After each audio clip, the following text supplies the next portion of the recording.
here's that build that I definitely have. I took it out for a test drive today. Most likely, I'm glad it came back with the actual derailleur somewhat working.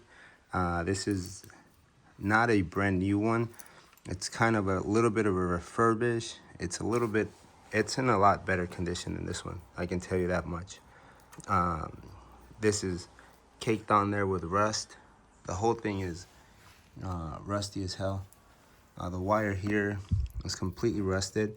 I'm pretty happy the way that it kind of made it through, but as you can see, I just put some pressure on there and it kind of took its course. This one the same way.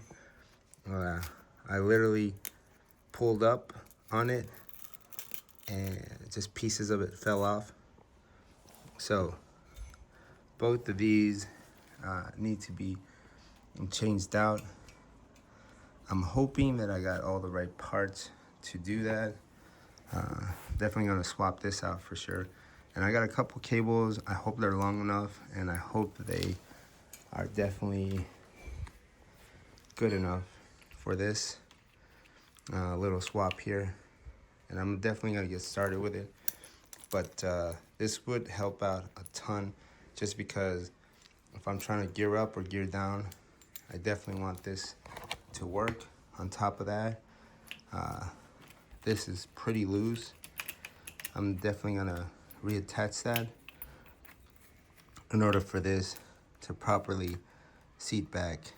And then just, quick little clean here and there with like the spider webs and stuff. The other side, this is what it's supposed to look like. Comes out, closes back, and there's no space in between there. This is too much space. So derailleur brakes and then put everything back together. So that's the job that I'm gonna be working on right now. So when it comes down to this bike, mainly stubborn. I could definitely just throw this away and buy a brand new one. But I've been messing around with the derailleur mechanism and the actual wires that go to it. I didn't exactly have the wires for it. I had a couple of other ones that I could have recycled. For the left side, it was long enough to use a right side one, just because I definitely need to cut it. I guided it through the actual shifting mechanism.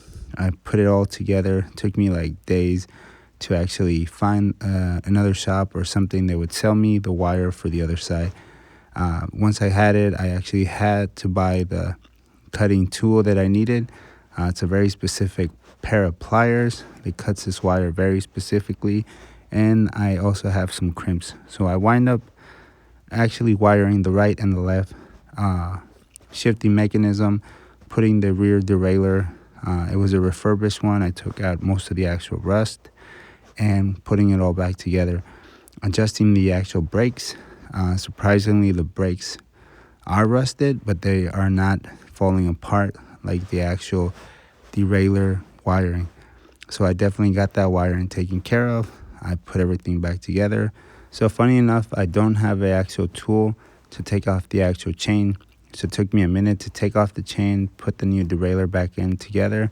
Luckily for me, I found a bike store that did have a little tool that I was able to use. The other tool was so cheap that it actually broke and never even got the chain out.